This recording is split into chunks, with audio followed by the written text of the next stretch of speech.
Now, the recent devastating fire that swept through the Kennedy Road informal settlement in Durban has shed light on the dire state of South Africa's housing crisis. More than 1,000 homes were razed to the ground, leaving thousands homeless. Professor Hope Hangwelani Magidimisha-Chipungu, a distinguished specialist in town planning and infrastructure damage at the University of KZN, joins us for more. Professor, thank you so much for speaking to us here on South Africa Tonight. So you spoke out after that fire at the Kennedy Road informal settlement destroyed 1,101 homes, leaving 1,710 adults and 647 children homeless. That is absolutely shocking. But perhaps you can shed some more light for us on how the housing shortage and shack fires are creating this ongoing downward spiral where the one impacts the other, and it's this chain. Yeah.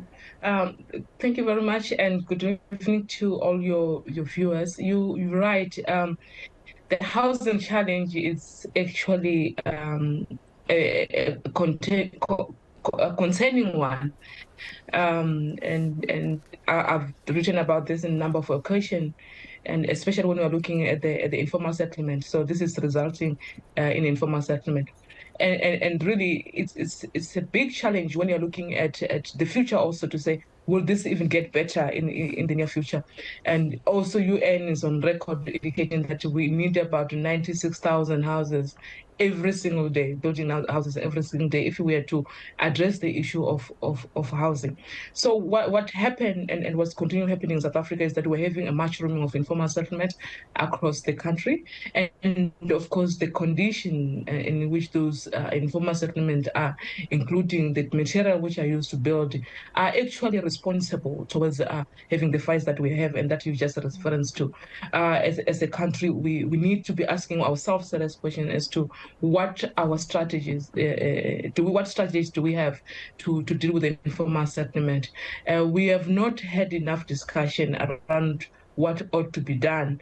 We've been talking about them as being a problem, but what are the solutions? Of course, there are a number of proposals that are put in place as to what ought to be done in terms of maybe upgrading informal settlement, but it's not every informal settlement which is due for upgrade or which can be upgraded.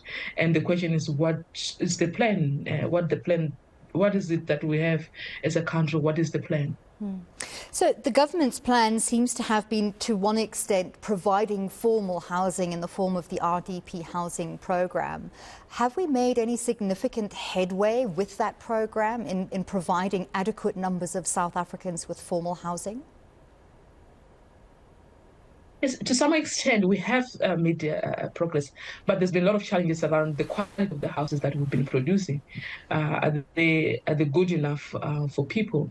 And also the way in which people are responding to those houses, where you find that some of them, they are allocated or given houses, and obviously at the end of the day, they end up selling those houses and go on queue for another housing. And that speaks with our ability to keep records. To what extent are we able to keep records for that effect? But we have tried, but it's just not enough, because we're dealing with a number of issues here. We're dealing with continuous increase of population in the urban environment. And also the question is, where are those houses are located that we're building? Are they located in a strategic land where people are having access to resources? Because that also matters. I think we have been focusing on building houses, but not human settlement or housing.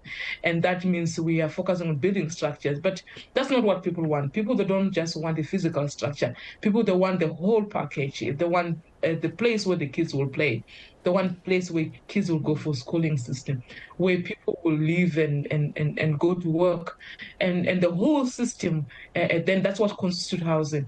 But if we're just talking about the structures, maybe we have created enough structures, but I'm not sure about human settlement.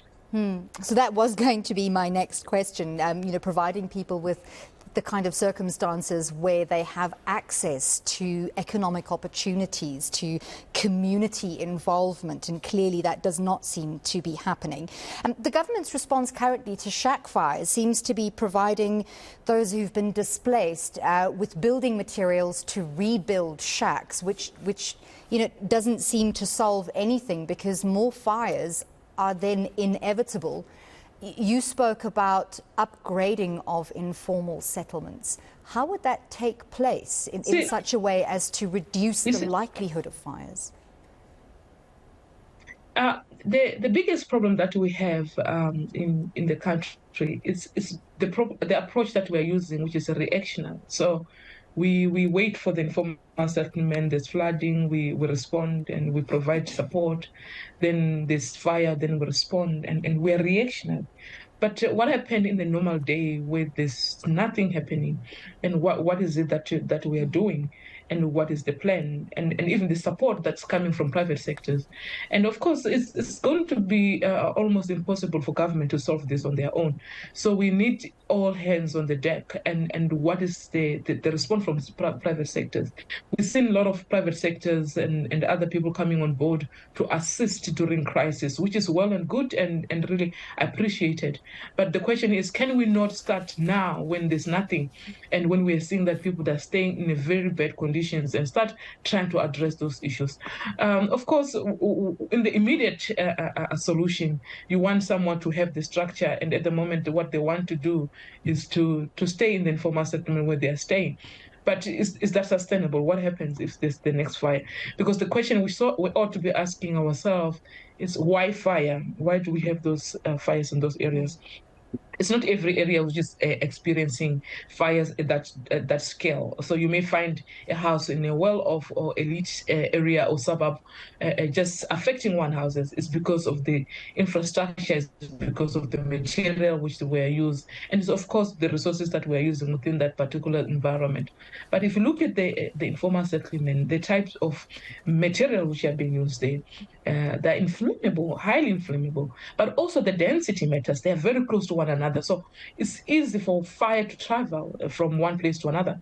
And those are the questions that we're supposed to be asking ourselves, that are we giving people more material to build in a correct place? That is the first question. And the second question is that sustainable? Is that the correct solution that we're giving? Or our intention is to always providing an interim measures which will always remain like that without coming up with a sustainable solution, which is very costly, by the way, because every time if there's informal settlement, this is how we're going to be responding, then we have to ask ourselves a serious question about sustainability of our fiscus.